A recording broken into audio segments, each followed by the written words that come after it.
Teach me about the Great Lakes. Teach me about the Great Lakes.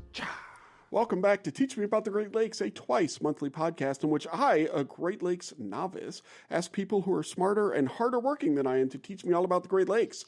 My name is Stuart Carlton, and I work with Illinois Indiana Sea Grant. And I know a lot about the precise amount of S&E allocation that is the right amount of S&E allocation. But I don't know a lot about the Great Lakes, and that's the point of this show. And we're joined today by Megan Gunn, our aquatic education associate. Megan, it's been a minute. How are things all the way across the quad there? Or the buildings. Things are good. It Fantastic. was a busy summer with all kinds of outreach and hands-on activities and Lake Michigan adventuring, and I'm glad to be back. Yeah, let's talk about those adventures at some point. We should. But what kind of outreach? Let people know the cool stuff you're doing in terms of outreach over the summer, because you do a lot of work with students in your role as an educator, right? So a lot of the fun things that I got to do this summer as they relate to Illinois Indiana Sea Grant, I took a group of high school students to Lake Michigan that was very close to where some of the mills are, and some spills have happened, and they got to test the water quality and determine how healthy it is compared to what it was when these spills were happening. What we found out is, yes, it is very healthy, and those contaminants are not able to be found anymore, which is So what great. age students were these? These were high school students. High school students. Fantastic. That's super. Well, that's fun stuff. I love to hear about the stuff that you do. Well, let's talk about it more. But for now, we have to get an announcement and then on to our interview. The announcement is that Teach Me About the Great Lakes, we're having a live recording, Evanston, Illinois. Whoop, whoop. Whoop, whoop. On the 19th of September, that's a Tuesday, at sometime in the late evening, early night. I'll be honest, we don't have a time or location yet. The reason I'm talking around this is because I haven't actually sent out the emails. But we'll be there as part of the Great Lakes Sea Grant Network meeting, but the event is open to all. What I want you to do is just follow us on social media, either Illinois Indiana Sea Grant or Teach Me About the Great Lakes. Or just send us an email, teachmeaboutthegreatlakes@gmail.com for the details. We hope to have those worked out in the next week or so, maybe by the time this episode is released, actually. So you can also check in the show notes, because Lord knows we're getting close. But it's the summer of, maybe last minute. But we're super pumped to do these live shows. They're really fun. It'll be from some, as Ed Verhamy put it once, some noisy pub somewhere. And maybe outdoors because of certain global viral situations. But regardless, it's a lot of fun. We recommend you come. I recommend you come. Last time when we were in Toronto, what did we have? About 50 people? Yeah, it was a good crowd. And lots of midges.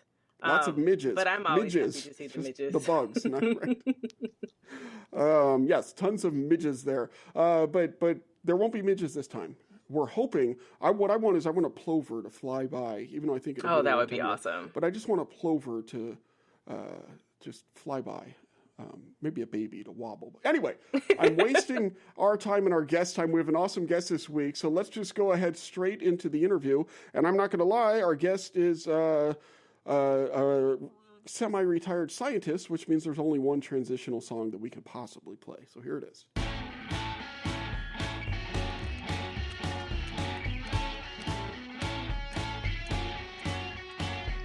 Researcher feature, a feature in which a researcher gonna teach us about the Great Lakes. Can I add a weird apologize for not warning you about that. Yeah. A weird quirk that I was super excited about when I saw that you were still doing researchy things. I was like, yeah, we're going to get the researcher feature theme song. Yeah, so excited. Yes. It's one of my favorites. Anyway, I apologize for not warning you about it in advance. Our guest today is Dr. John Hartig. He's a visiting scholar at the Great Lakes Institute for Environmental Research at the University of Windsor in Windsor, Canada. And he is also the author of, let me get the full title, Great Lakes Champions, Grassroots Efforts to Clean Up Polluted Watersheds. John, thank you so much for coming on. It's a real pleasure to be with both of you. Thank you so much for having me. Yeah, this is exciting. This has been months in the making, because we got in touch back in January maybe, but it took me a while to read the book because there's been a lot going on, and I wanted to have actually read the book before talking with you, and I have. It's really great. It's a series of, I think it's about 13 or 14 stories of individual Great Lakes champions, and there's some through lines that you can kind of connect But why don't we start with that? So the book is called Great Lakes Champions. What led you to want to focus on champions exactly?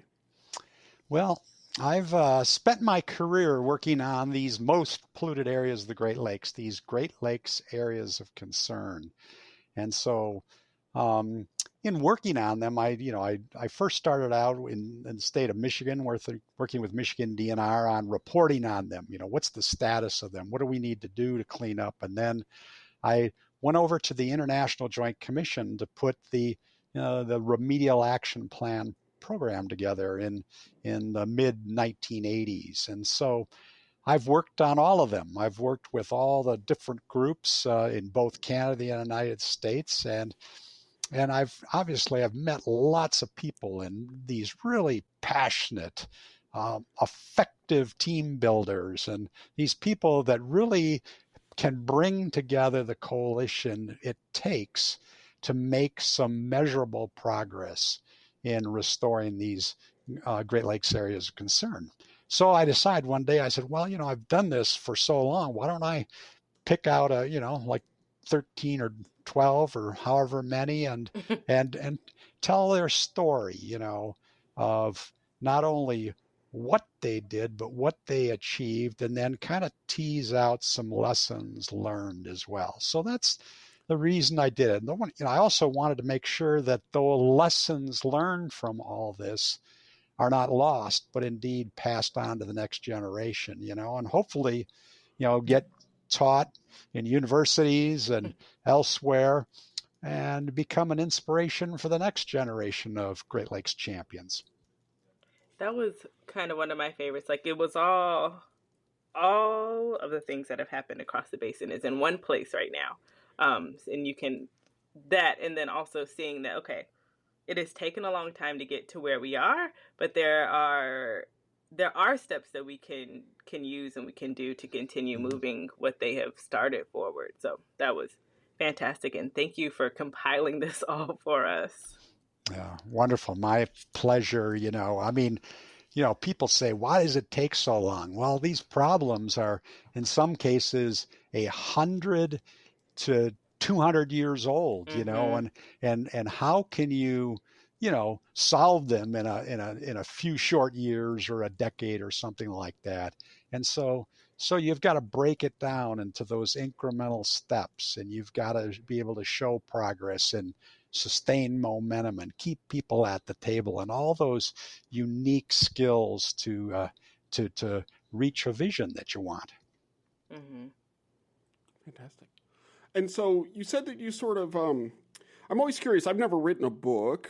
I don't write nearly as much as you did or do, I think, but I try to avoid writing. But so you said these are people that you've met. Did you have to like call down for, how'd you select these? I think it was 12, but it was probably 13 people, I think, right? Because there was at least one couple in there.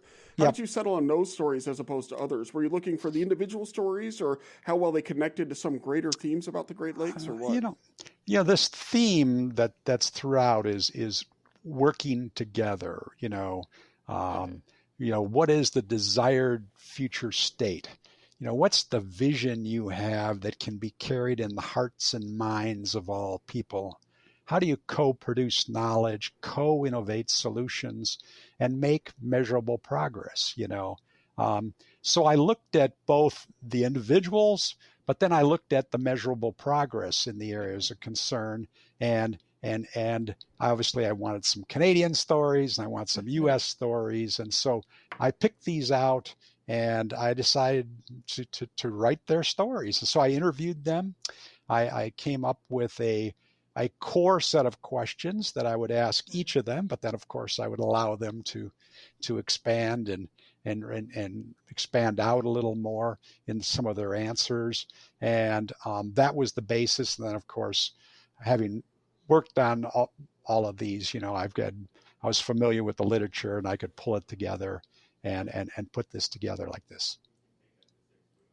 It seems like all of this is one of the key phrases that I picked up several times was the Great Lakes Tapestry, and you finding these people across the basin and their stories. Could you talk a little bit more about what the Great Lakes Tapestry is for our listeners that haven't read the book yet?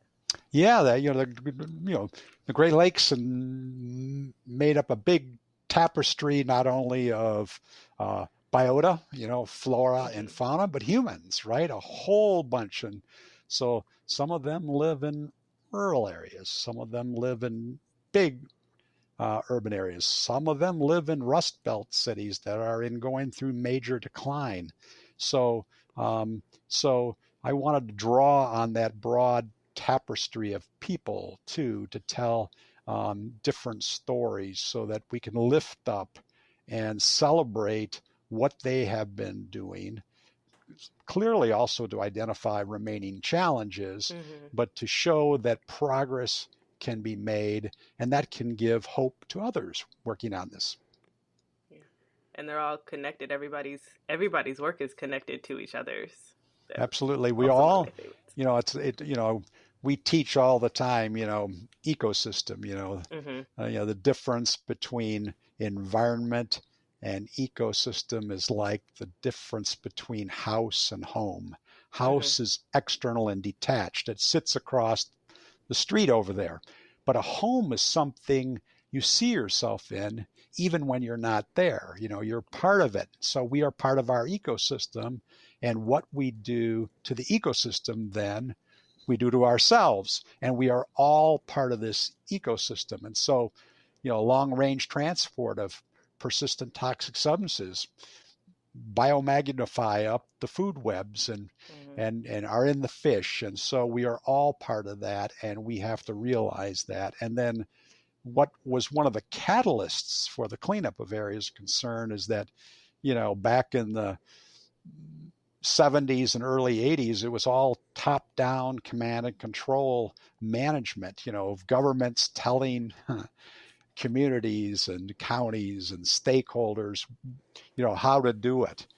But this called for a bottom-up collaborative approach, this ecosystem approach, account for the interrelationships between land, air, water, and all living things, including humans, and involve all user groups and management. So this whole theme of, how did people come together around this desired future state, this this vision that they want, and then co-produce knowledge, co-innovate solutions, and practice adaptive management. It's just a great learning tool for a lot of people.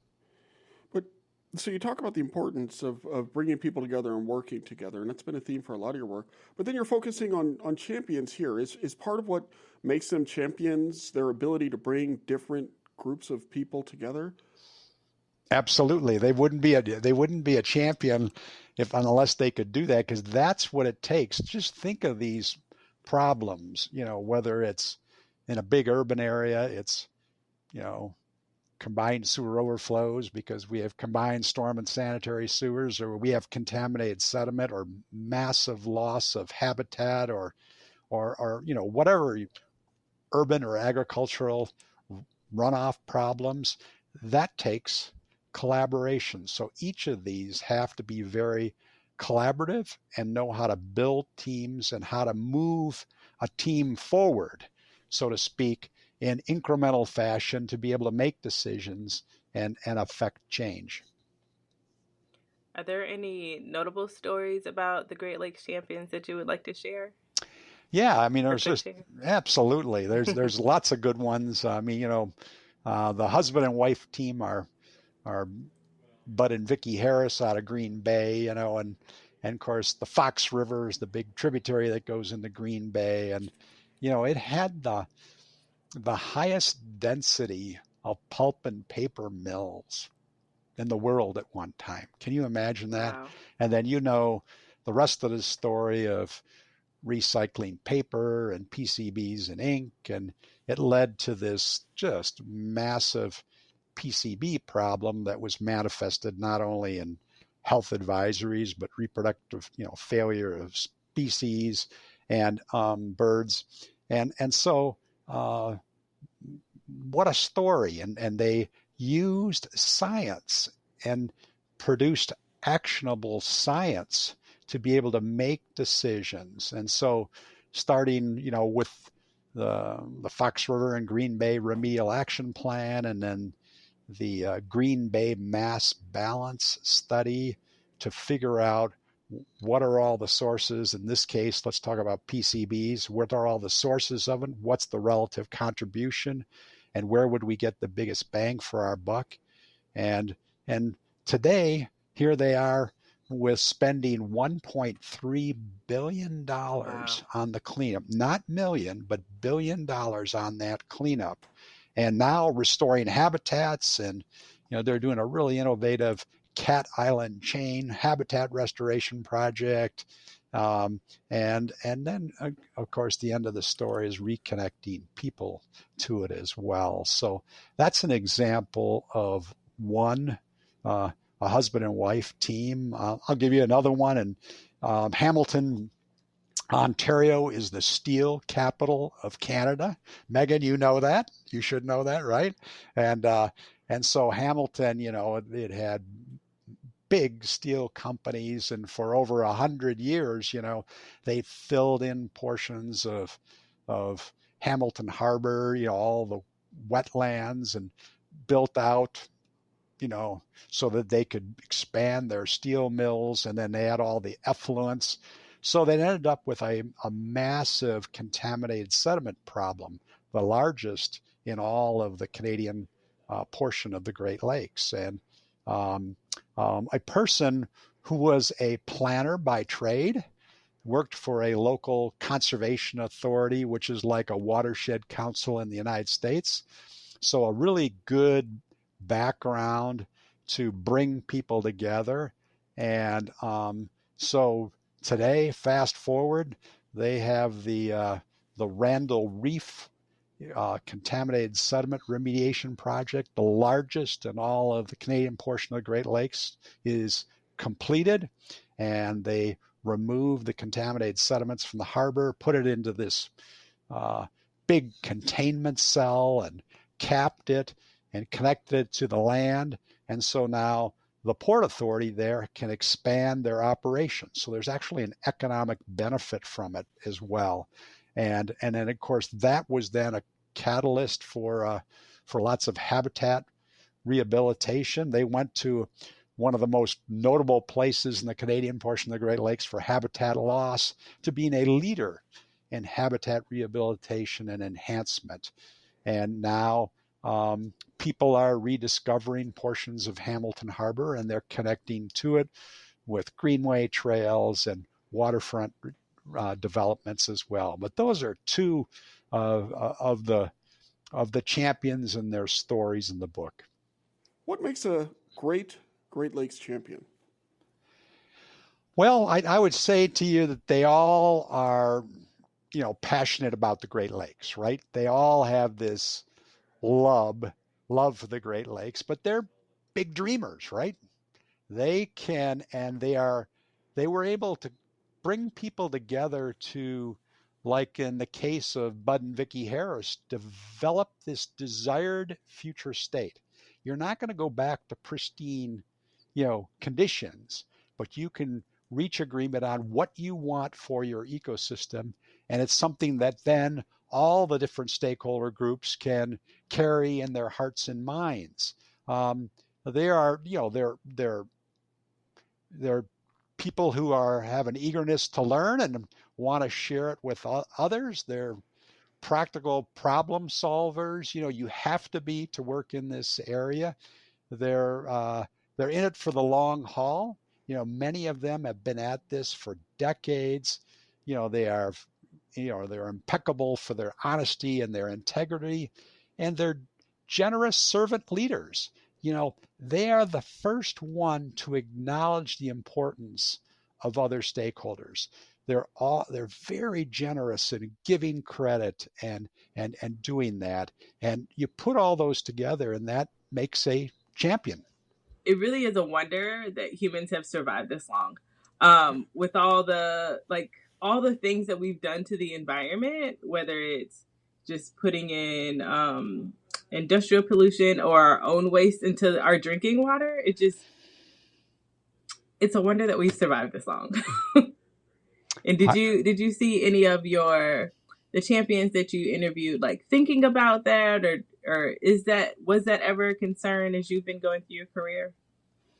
Absolutely. How have we survived all of this? How many mistakes as a society can we make? And, most people, most people in the United States and Canada live in urban areas. 80% of all the people in the United States and Canada live in urban areas. And now hold on. John, I apologize to interrupt you, but that sounds a lot like a Great Lakes factoid. And so we have to introduce little factoids with the Great Lakes factoid song. So I apologize. No problem. So anyway, I want to hear that 80% again, but not until after this. It's a Great Lakes factoid, a Great Lakes factoid. It's a great factoid about the Great Lakes. As you were saying. Did you know that 80% of all the people in the United States and Canada live in urban areas? Perfect. I mean, and most, Megan, you know this, most are disconnected from the outdoors, from nature, from water. They don't understand they're part of an ecosystem. And what we do to the ecosystem, we do to ourselves. And so what we need to do is reconnect people with nature. And that is the next, phase of this areas of concern experiment. Is we've gone through some significant cleanup and remediation and habitat restoration. And the next phase is reconnecting people to water, to give them those compelling experiences outdoors, to see your plover, right? To see your plover, to catch a fish, to make memories for people, to do placemaking out there. So people then can, know that they're part of their ecosystem. And this will be helping with developing a stewardship ethic, a conservation ethic for the Great Lakes. And hopefully, we won't be making as many mistakes like we did in the past, but that is absolutely critical to reconnect people to water. And then where we see that already, think of where I'm from, Detroit. And we were an industrial town that supported industry and commerce. And the waterfront was all industry. And if you went to downtown Detroit at the Renaissance Center just 20 years ago and you looked upriver, all you would see is 3 sets of cement silos, dilapidated and abandoned buildings, material storage piles, limestone and salt, and then surface parking lots. We had so limited public access to the river. So in this cleanup of the river and remediation and habitat restoration, and people started saying, why can't we have more access? And people also then wanted, other modes of transportation. We were the automobile capital of the United States. We specialized in driving places. Well, they wanted alternative modes of transportation, like greenways. And so now fast forward, we have the Detroit Riverwalk. It's the #1 Riverwalk in the United States 3 years in a row. And that reconnecting people to water is not just about, a good feeling. That Detroit Riverwalk, they invested roughly $140 million in the first 10 years, a big, rigorous economic benefits study at the end of that, and the return on that investment was $1 billion of additional investment. So it's also part of a strategy of, revitalizing Detroit. And as you said, Stuart, taking that step to the next economy. So here's a question I always think about when I hear about the economic returns. So why aren't we investing this money everywhere in your mind? So if it's a 10-1, let's assume the study is overly optimistic and it's only a 2-1, or let's assume it's a 1-1. Why aren't we making, either way, it's a common sense investment, right? Why aren't we making those everywhere, in your opinion? Well, there was a great, the GLRI, as you know, is a multi-billion-dollar initiative, Great Lakes Restoration Initiative, and there was a big study done on that. For every dollar invested by the federal government in, cleanup, restoration, habitat, you get a $3.38 return on your investment. It is just common sense, and in some cases, not it's your property values go up, but it attracts other things. It attracts some of the amenities that young people want in these cities and towns too. They don't just want a job, they want a lifestyle, and they want to be connected to the water, and they want to have nice coffee shops, and they want a canoe and kayak livery over here, and they want these experiences where you can go birding and where you can fish. And so it's part of a strategy. I agree, Stuart, we need to be doing more of that. I think we're early on in this kind of economic benefits study implementation. I think you're going to see more. I think just look at this, contaminated sediments. There were 2 places on the Riverwalk of the Detroit Riverwalk where they could not build the Riverwalk because of contaminated sediment. So then they had to get involved in contaminated sediment remediation. That's not their expertise. They were a reluctant partner, but they did that, and then the benefits from that are amazing. On the Lower Rouge River, which is a tributary that goes into the Detroit River, that is also an area of concern, they can't build any more kayak launches and landings in that section because of contaminated sediment. So we need to be talking about this and showing the value and benefit of what we do.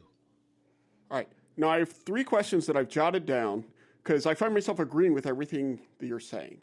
And so that makes me nervous for our listener because there's some listener out there who is screaming right now. And so I've jotted down 3 devil's advocate questions.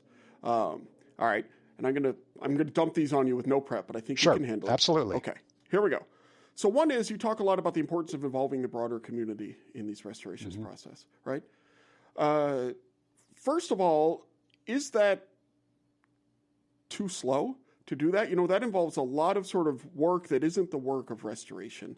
And I think a lot of times to find out things that most of which you could have guessed or might have guessed just if you were doing it kind of more top down. So does that add too much, too many processes onto the restoration project, if that makes sense? Yes, it does. We talk about it as transactional costs.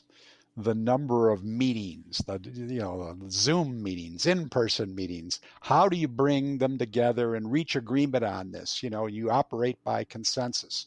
So in this kind of bottom-up collaborative ecosystem approach, transactional costs are high. That is clearly a challenge. So these Great Lakes champions have to be impatient with the process.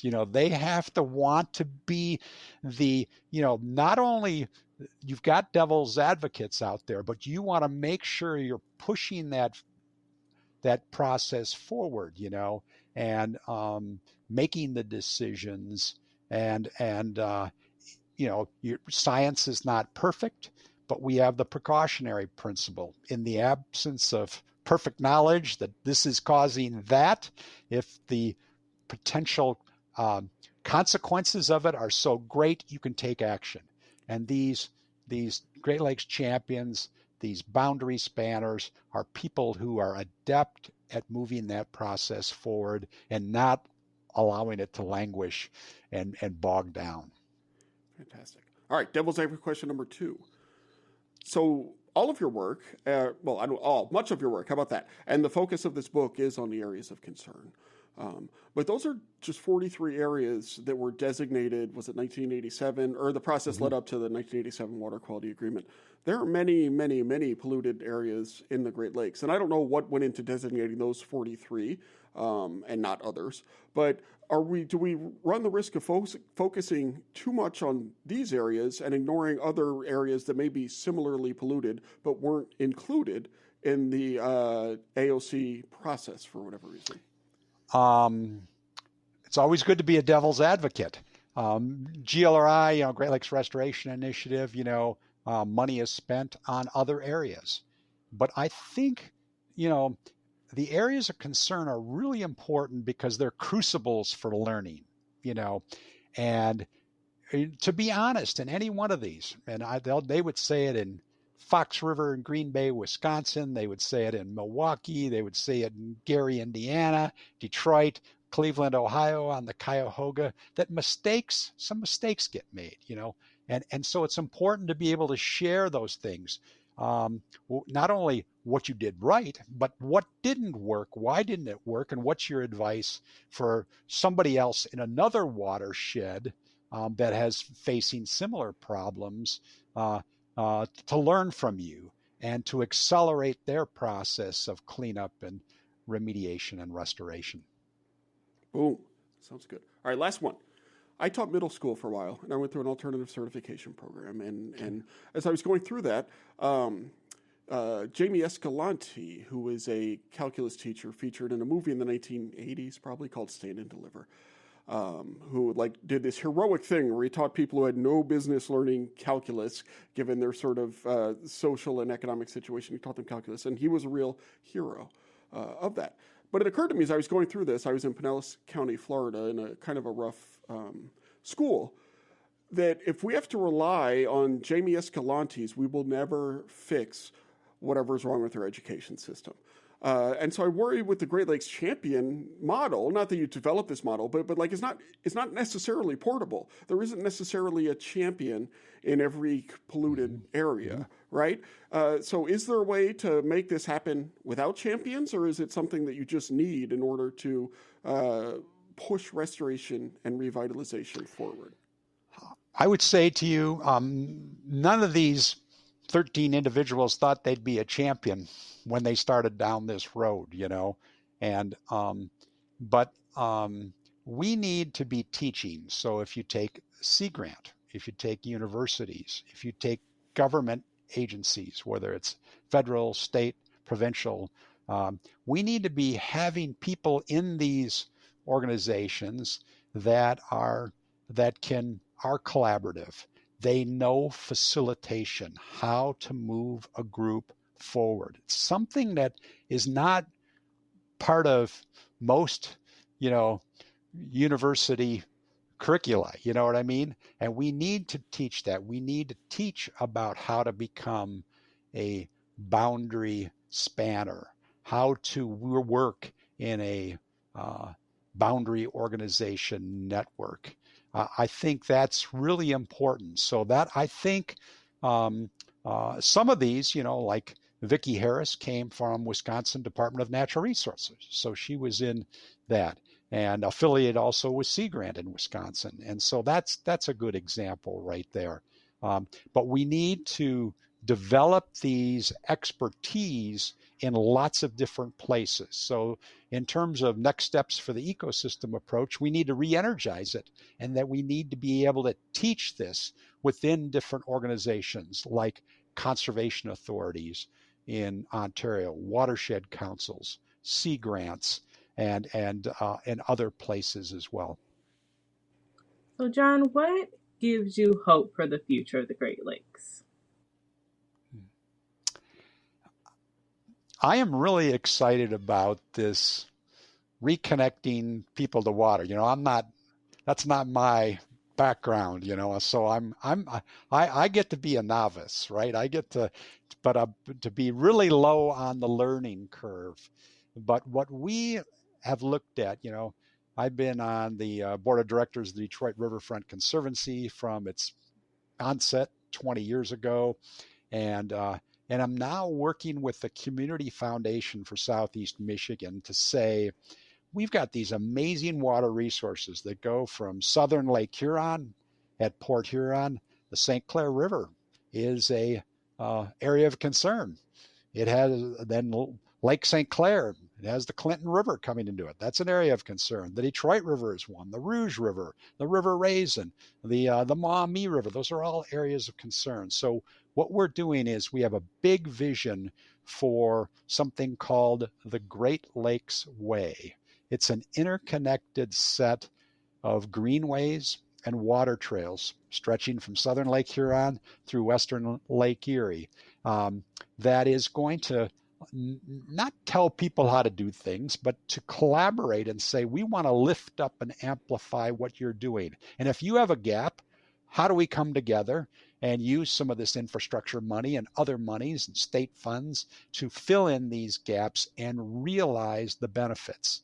The more economic benefit studies you read about this, the more compelling it becomes. And so right now, everyone is on board. All the communities, all the counties, businesses are coming on board. So it's a very exciting time to create this and then connect it to Canada. You may know, Megan, you may know that we have this bridge under construction, this brand new bridge in Detroit called the Gordie Howe International Bridge. And Gordie Howe International Bridge. How Canadian is that? All right. How Canadian. And but obviously anyone from Detroit loves Gordie Howe and will love that name. So anyways, they invited us to be on some focus groups, and we came in, weren't satisfied. So we stayed on the focus group, but we put together a binational group of people and said, we want to advocate for connections between Detroit and Windsor by bicycle. So we want improvements to the tunnel bus system that goes onto the Detroit River with the bike rack so you can get across and enjoy either side. We want a dedicated bicycle and pedestrian lane on the new Gordie Howe Bridge. We've won both of those. How exciting is that? So you'll be on the Detroit Riverwalk. You'll be able to enjoy this new Ralph C. Wilson Jr. Centennial Park, an $80 million park under construction. Go over the Gordie Howe Bridge and experience Ojibwe National Urban Park. They're creating a whole series of national urban parks to connect people with nature. And the first one was Rouge National Urban Park in Toronto. That was so successful. Now they think the next one hopefully will be Ojibwe National Urban Park in Windsor. And you'll be able to do all of that by bicycle and have conservation experiences, have outdoor recreational experiences, experience the Underground Railroad, experience First Nations history, all by bicycle. And that is something that will lead us to this love of the river and the outdoors and be a stepping stone towards a conservation ethic, we hope. This makes me so happy. It's like, so a lot of the people that you talk to, like, they grew up in nature, but it sounds like our next generation that isn't necessarily growing up in nature, they're going to literally run into or bike into these natural spaces. And it makes me so happy. Bike and kayak. I mean, it is amazing. And it's fun to watch, and it's just exciting to be part of it. Well, John, this is really interesting. You have a wealth of experience to share, and we could, about AOCs and Great Lakes champions and the way that things are moving and where we're headed. And I think it's a very hopeful message, which is nice to hear because we don't always hear hopeful messages, especially environmental ones lately. But that's actually not why we invited you here on Teach Me About the Great Lakes this week. The reason we invited you on Teach Me About the Great Lakes is to ask you two questions. And the first one is this. If you could choose to have a great donut for breakfast or a great sandwich for lunch, which one would you choose? Well, that would be easy for me. I'm a big lover of bread, and I would love to go to a deli or something like that and have a good rye bread and amazing sandwich. So I think that's something that I seek out when I go out. Fantastic. And so you're up in Windsor now. Follow-up question. I didn't warn you on this one. You're up in Windsor. Next year, IAGLR is going to be in Windsor. And so I'm going to go to my sessions or whatever. I will give my talk, assuming every talk I give, and then I will be hungry for a sandwich. Where should I go in Windsor to get a really great sandwich?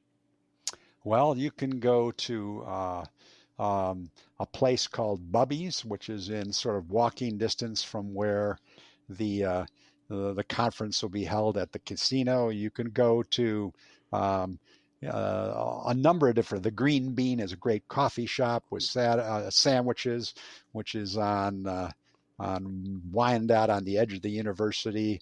So there's two. And then, of course, you can experience Italian Town and go down Erie Street, and they've got 50 restaurants, and you could have a great sandwich, or you could have a great Italian dinner there. I know our Hope and I are going to eat next conference. My kids came with me to IAGLR in Toronto, and so we enjoy going out. I don't think they're coming to Windsor, but regardless, we're going to tour all of those. That'll be done. Yes. What is a special place in the... Sorry, I was writing down that I need to tell Hope that we need to go and find all these places. Right. But what is a special place in the Great Lakes that you'd like to share with our audience, and what makes it special?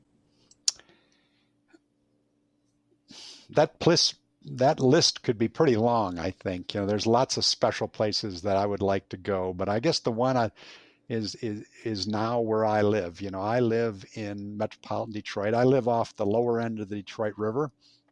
There's a big island, the largest island in the Detroit River. By the way, the Detroit River has about 23 islands, depending on which ones you count. The biggest one is Grosse Ile.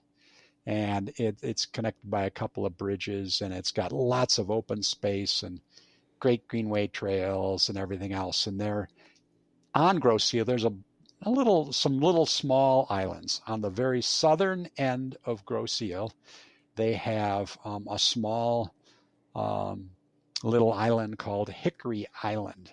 And it has all these mature trees on it. And so you can imagine if you put a small island, even with people in it, in the middle of the Detroit River, which is the intersection of the Atlantic and Mississippi flyways, and 350 species of birds have been identified in the area, you are living in, stopover habitat.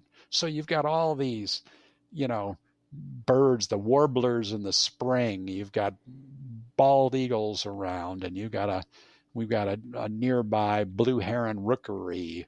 And of course, in the fall, you've got the fall raptor migration, and there's 23 species of birds that cross the river and over this island, and you can see kettles of hawks circling up ahead, and then they glide down and then rise up on another rising column of warm air, a thermal, and that's how they hop across the river, because they don't want to go over to western Lake Erie, the open waters. And so I live on that island right now, in a small little place on this island, and I can experience the outdoors not just daily, but almost hourly. And we get to see things, and we see mink running around, and we've got beaver that'll cut down a tree periodically. And it's really neat to be part of that, yet be in this major metropolitan area with over 4 million people. So I feel very fortunate and blessed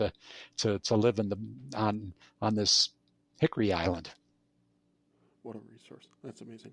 Well, Dr. John Hartig, visiting scholar at the Great Lakes Institute for Environmental Research at the University of Windsor, and the author of Great Lakes Champions, Grassroots Efforts to Clean Up Polluted Watersheds. Thank you so much for coming on and teaching us all about the Great Lakes. Thank you both. This is really special, really a lot of fun. Thank you. Oh, yeah. We loved it. Thank you.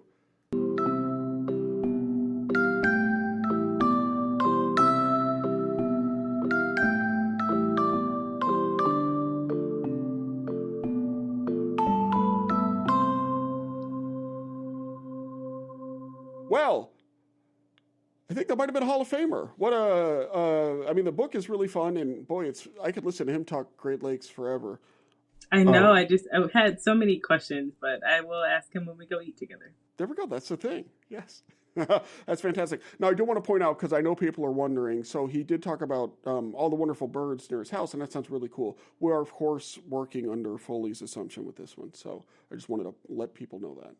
Foley's assumption that birds are real? That is exactly Foley's assumption. Yes. Okay. I just want to make sure I'm on the same. Well, you see, no, that's better. I like to leave that hanging so that the one person who might remember that out of our listenership, out of, the one out of however many thousand or whatever. Yeah. But no. Yes, that is Foley's assumption that birds are real. And so we're operating under that assumption. But it's just an assumption. It's just an assumption. All right, do it. Teach Me About the Great Lakes is brought to you by the fine people at Illinois Indiana Sea Grant. We encourage you to check out the cool stuff we do at iicgrant.org and at ILINC Grant on Facebook, Twitter, and other social media. Teach Me About the Great Lakes is produced by Hope Charter's Megan, Gunn, and Irene Miles. Carolyn Foley is our senior producer. Ethan Chitty is our associate producer, and he's our fixer. If it's broke, he's going to fix it. Our super fun podcast artwork is by Joel Davenport. The show is edited by me, while we find someone to replace the irreplaceable Coin Rose. If you have a question or a comment about the show, please email it to teachmeaboutthegreatlakes@gmail.com or leave a message on our hotline at 765-496-IISG, which is 4474 for those of you that don't remember T9. You can also follow the show on Twitter T9. at Teach Great Lakes. But unlike in the Great Lakes, nobody over here is feeling much like a champion these days. Thanks for listening and keep graying those lakes.